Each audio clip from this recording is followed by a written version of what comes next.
I thought that I would have my voice back by now. God didn't give it to me, so.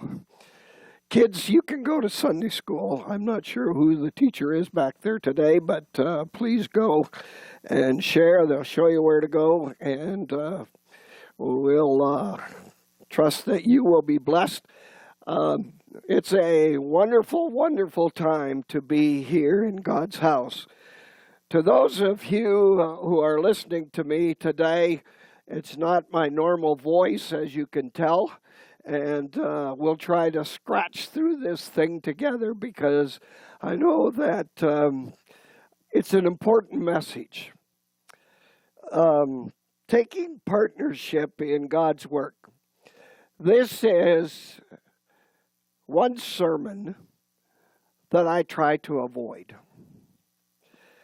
Yet, did you know that one of every 6 verses in the New Testament talks about money? Do you realize that out of the parables that Jesus gave, 38 of them, 12 have to do with money? So it's a pretty important subject. In the 52 years of being in the ministry, I never preached this sermon except once a year. I've always felt that I'm telling you to give money so you can pay me, which is a lot more than that. But the fact is that there are some important truths that I want us to look at and blessings that we can receive. I want you to understand this. You will get blessings from God as you give. Whether it's what you do, and what you say, what you share. And I'm going to share with you this morning, I do not believe in tithing. Did you hear me? I believe in the New Testament, it's very clear that we are to do tithes and offerings. It's a little more than just 10%. I have a sneaky suspicion that for some of us, you may look at me today and say, Pastor D, you don't understand my financial need and what I have. I cannot give 10%.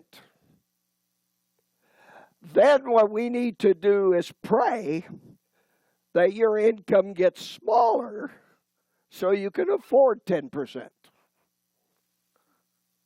You with me?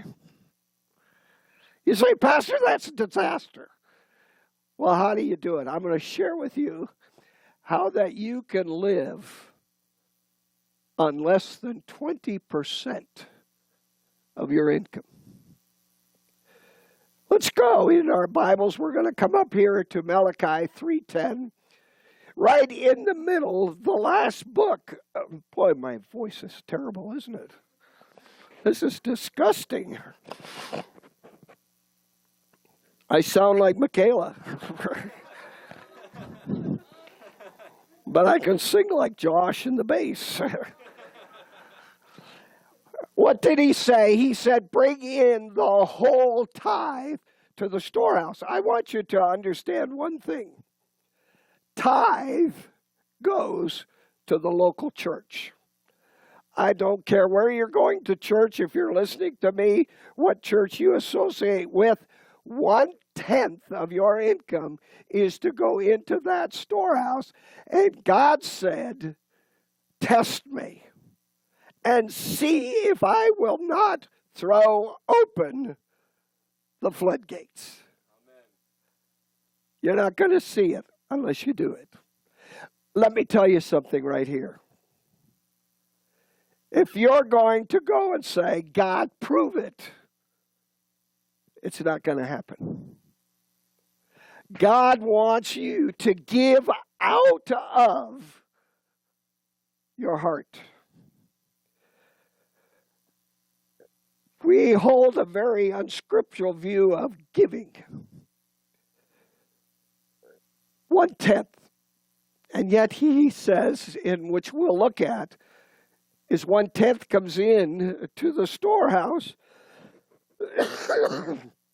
and we are to give even more. We started back several years ago as a church to give 5%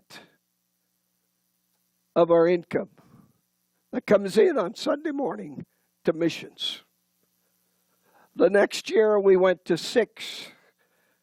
The following year we went to 7. And we kept increasing. Last year we were at 14%. In other words, 14% of the money that came in through the offering was shifted over to our missions fund. Amazing. We ended the year with $6,000 more in the treasury than when we started in January. We moved to 15% this year. And we're going to keep going because we already met the budget 2 weeks ago for the month of January, because God's opening the floodgates in order that we might be blessed. The fact is that the Jewish people had to give their tithe 3 times a year. 30% was required.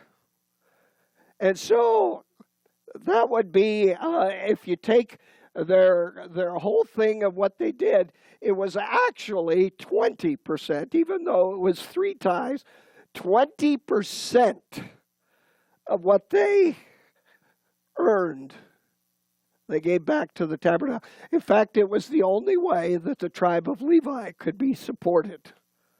They didn't work. The people had to bring in order for them to take care of all the offerings and what they were to do. In the New Testament, when we look at 2 Corinthians, and we'll go there later, and we'll share about it, is the fact that you and I rob God of 2 things. You say, well, how is that? First of all, we rob him of not giving that in which we are supposed to. And second of all, we rob him of blessing us. I had this dream one time long ago, and I've never forgotten it, that I got to heaven. There were all these buildings off in the distance. And I asked Jesus, what are they? And he said, those are all the blessings that I didn't give to the people because they didn't earn them. Really? Have you got blessings untold? Now I'm going to tell you here today.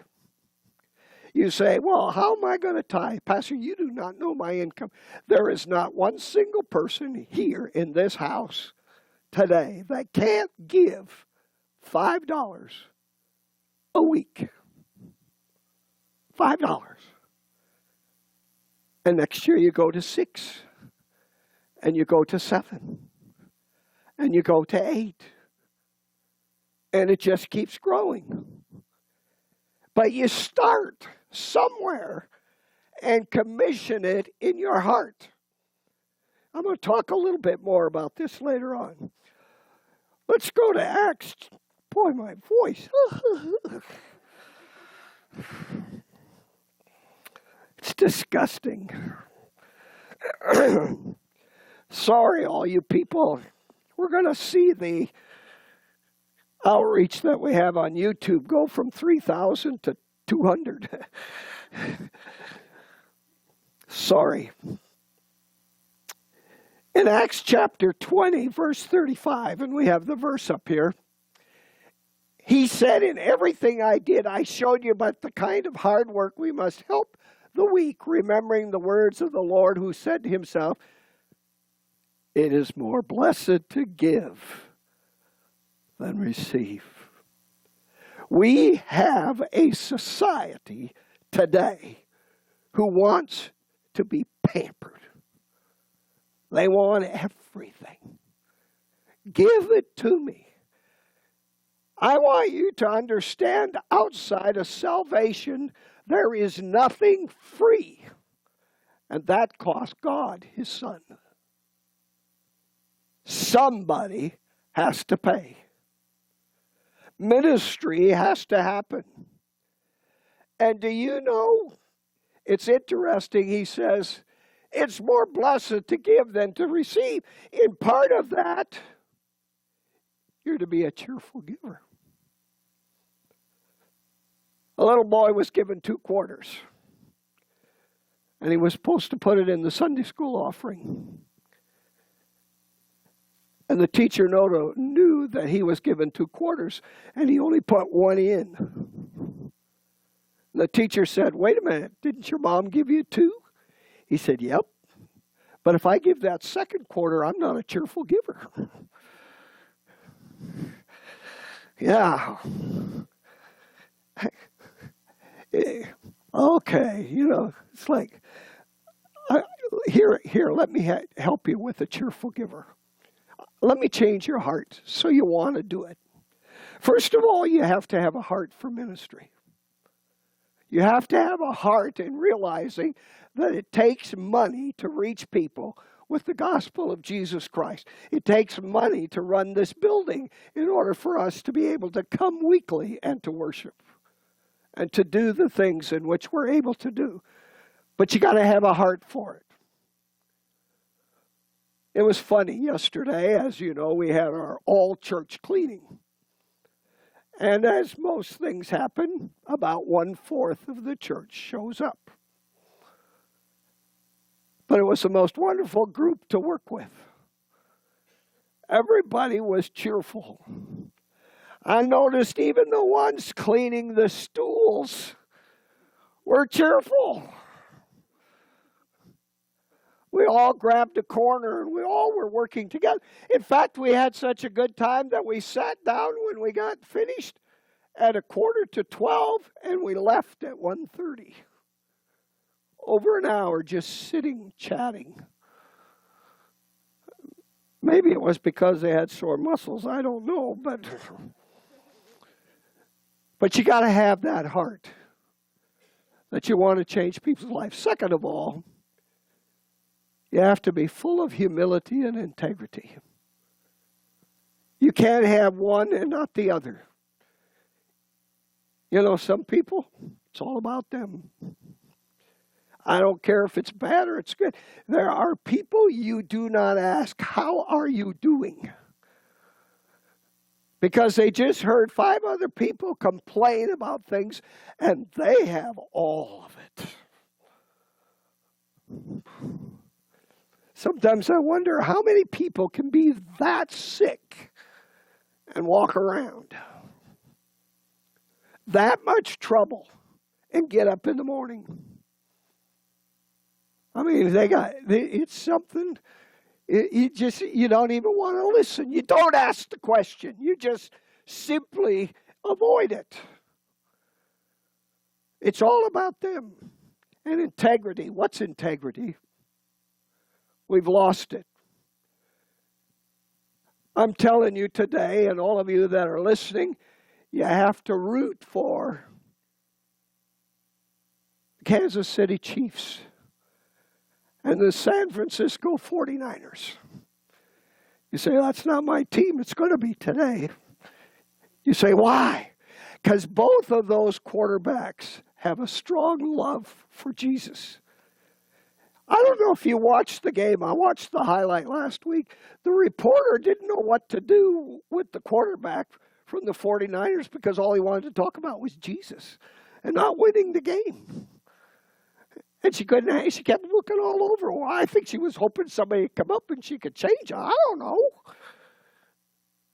But 2 young men not afraid to be in that position and talk about Jesus. And we're scared to say something to our relatives and friends. Well, you say, Pastor D, if I made their money, I could talk about Jesus. Then you're buying at Jesus.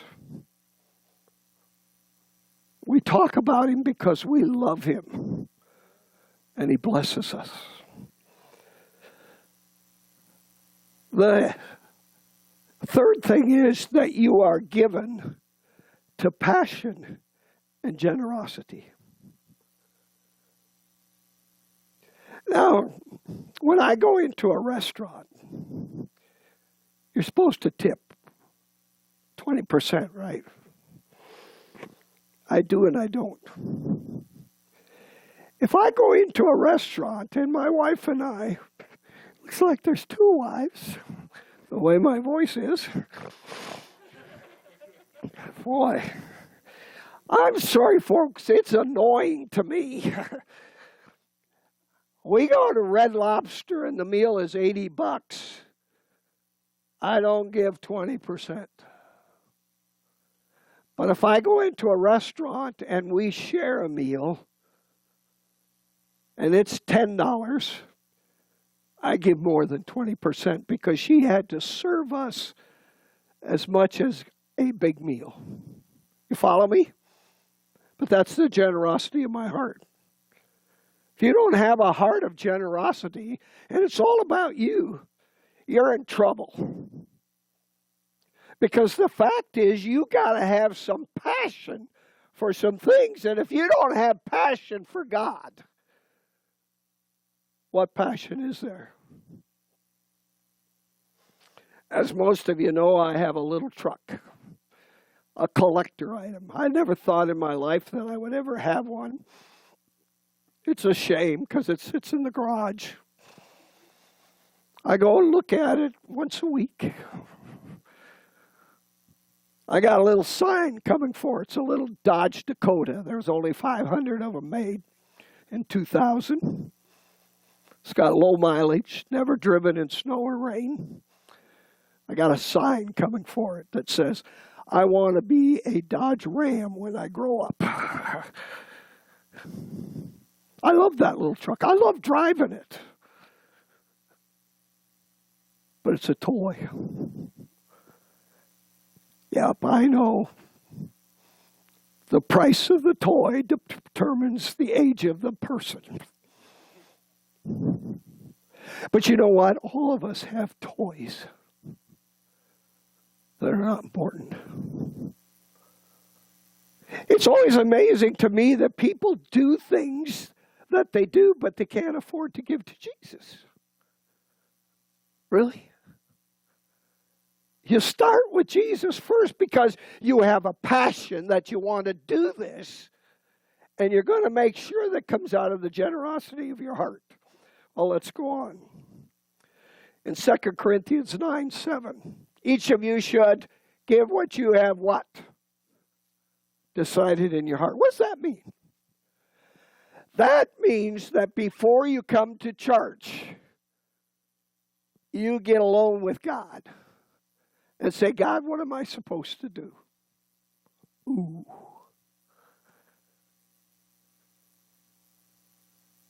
God said I didn't have to give this week. You're listening to the wrong God. He's not saying that. I watch people, you know what?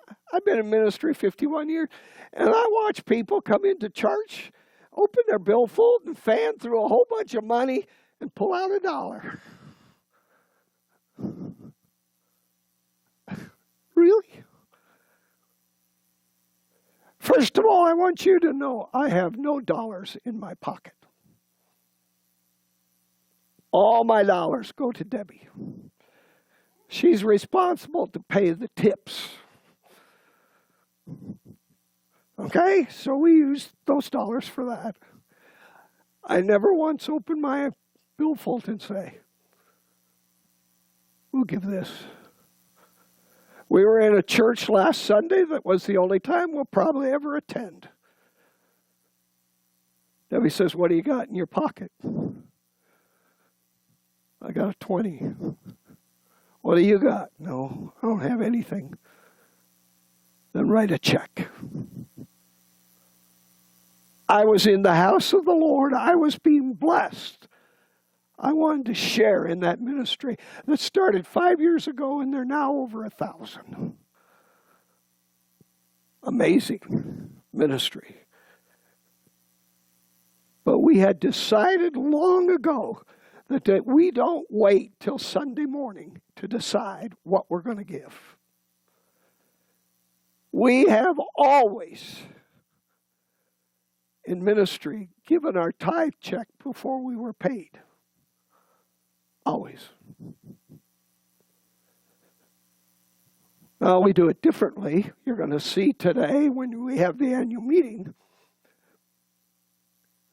that Debbie and I donate our cash salary. We don't take it. Because then the church has got to pay Social Security on it. I have to pay taxes. And by the time I give to the church, I'm in the hole. So our tax lady said, you would be better off just donating it and forgetting about it. So before 2023 started, we tithe for the whole year. We don't even think about it. It's just what God wants us to do. And if it benefits me from sending money to Governor Walz, who is, boy, I'm mad at our Congress in Minnesota. We have the most just passed liberal abortion law in America. Most liberal. And it went through. I'm not giving them any money. You know what? This whole... stop. We need to decide in your heart, that's with God, what am I supposed to give? And then when God speaks to you, you do it. Without question. We underestimate the principles that are taught in the New Testament. In the Old Testament, it was the law. New Testament, we give out of love. In the Old Testament, it was an obligation, was at its center. Giving for others is what we do in the New Testament. Old Testament, it was a percentage. New Testament should be by proportion. Old Testament was responsibility. New Testament, we give out of the response of our heart. You know, I had a guy come up to me and he got a new job. And he got 3 times the salary he was making. 3 times. And he looked at me and he said, Pastor, do you realize I'm not sure I can afford the tithe? Well, I said, sir, why don't you come in my office? We'll pray that God gives you a job where you can afford the tithe. It's out of that proportion. If somebody's making $100,000, it's a whole lot different than somebody making 10. But we give with the same attitude. And all God is concerned is our faithfulness in giving. One more thing. Luke 6:38. I'm going to show you how this is done.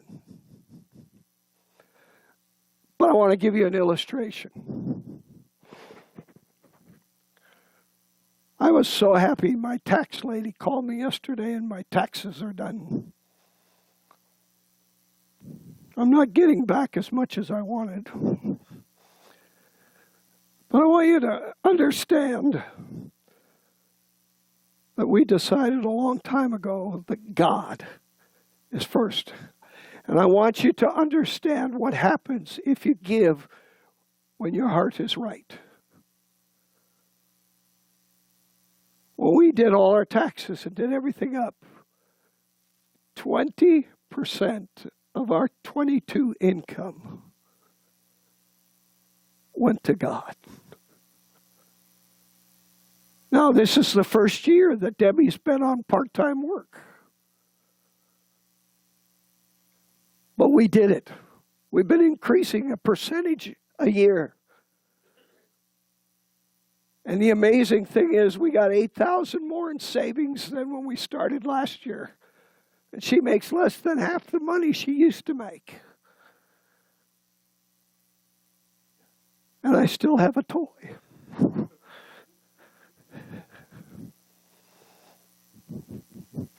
God said He will give you good measure.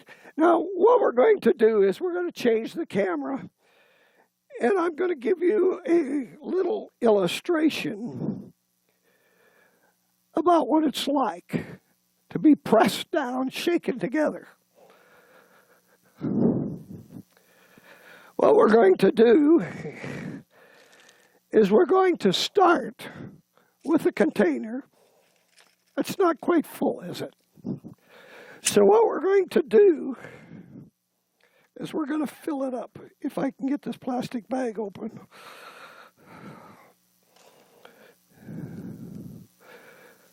Well, there it comes.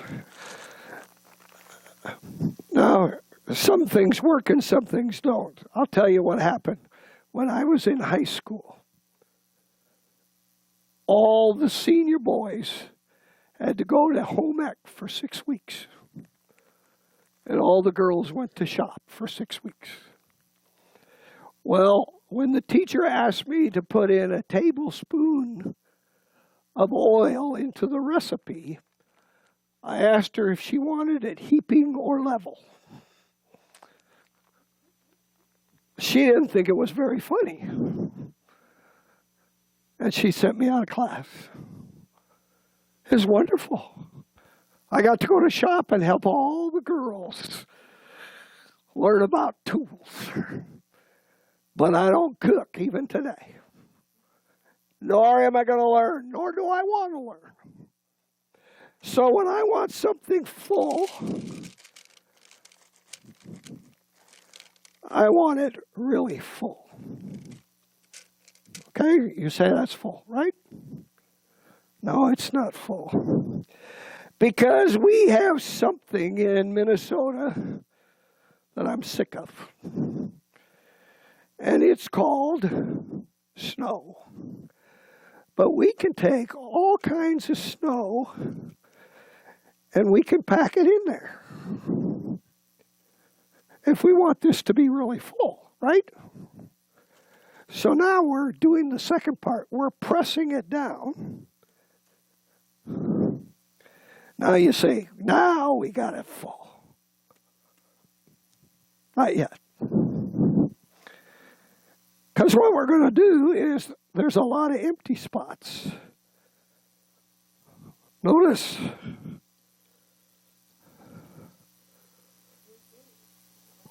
But he said what? Running over, right? Okay. It's water. Those of you who are worried. That's what I like. It's now full and running over. That's exactly what God wants to do for you. Pressed down, shaken together, but overflowing.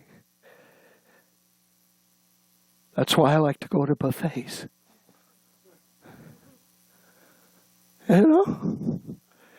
You know, they got the best fish in all the country right over here. I want to go to a place that's got fish, roast beef, lamb, pork, chicken, lobster, all kinds of stuff. And all of you people who go to this 50-foot salad bar, what are you thinking? I'm paying $29.95 to eat rabbit food. Get the plate and go to the meat line, because that's the good stuff. You say, well, Pastor, we shouldn't eat that much meat.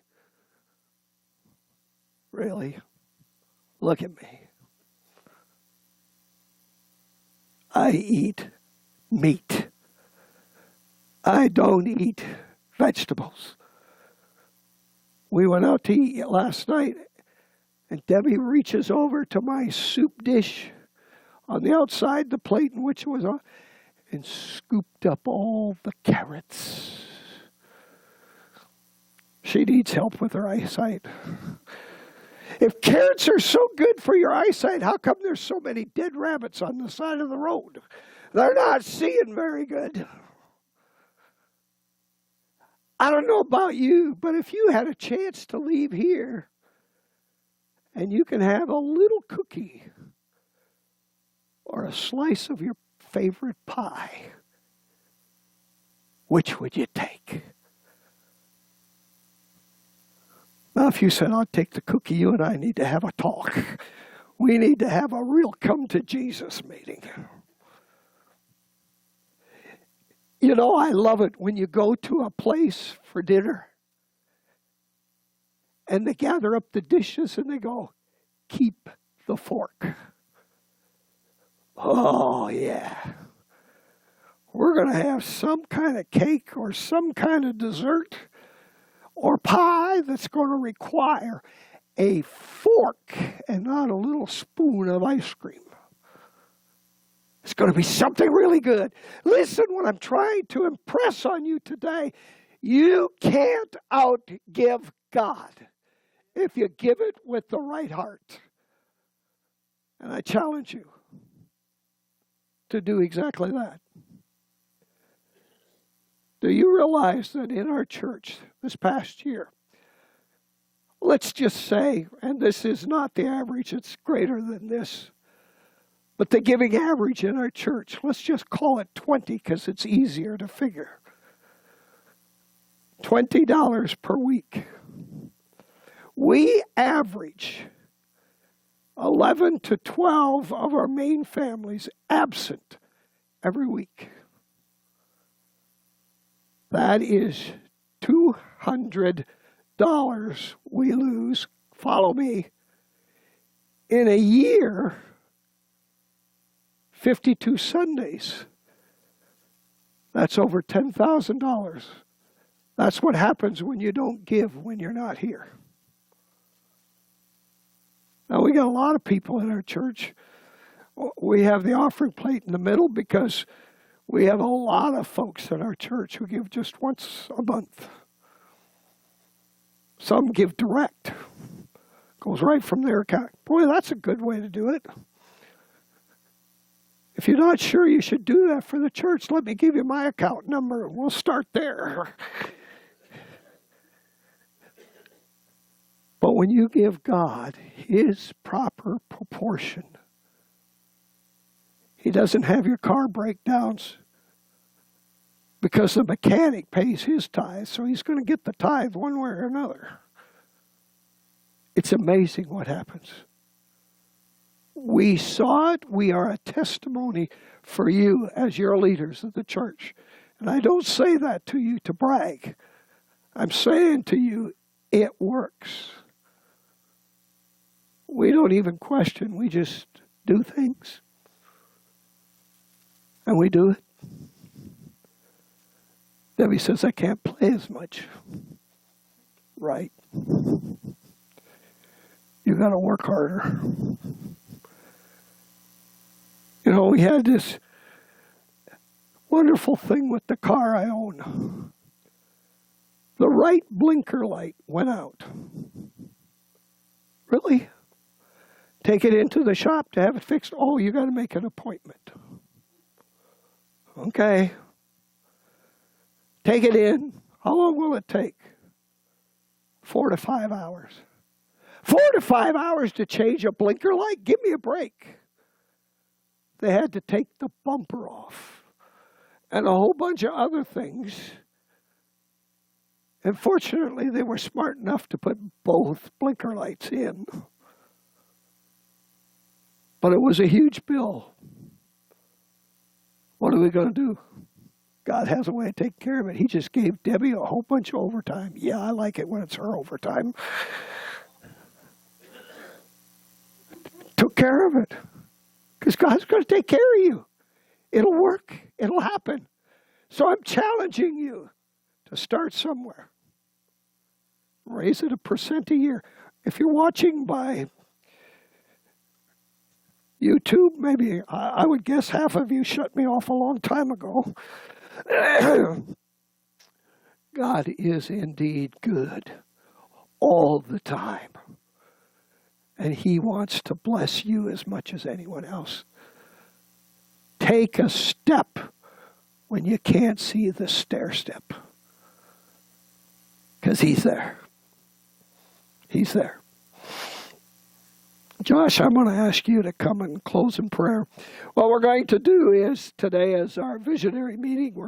We got cups out there with coffee in it, lids for the coffee cups so you can bring it back.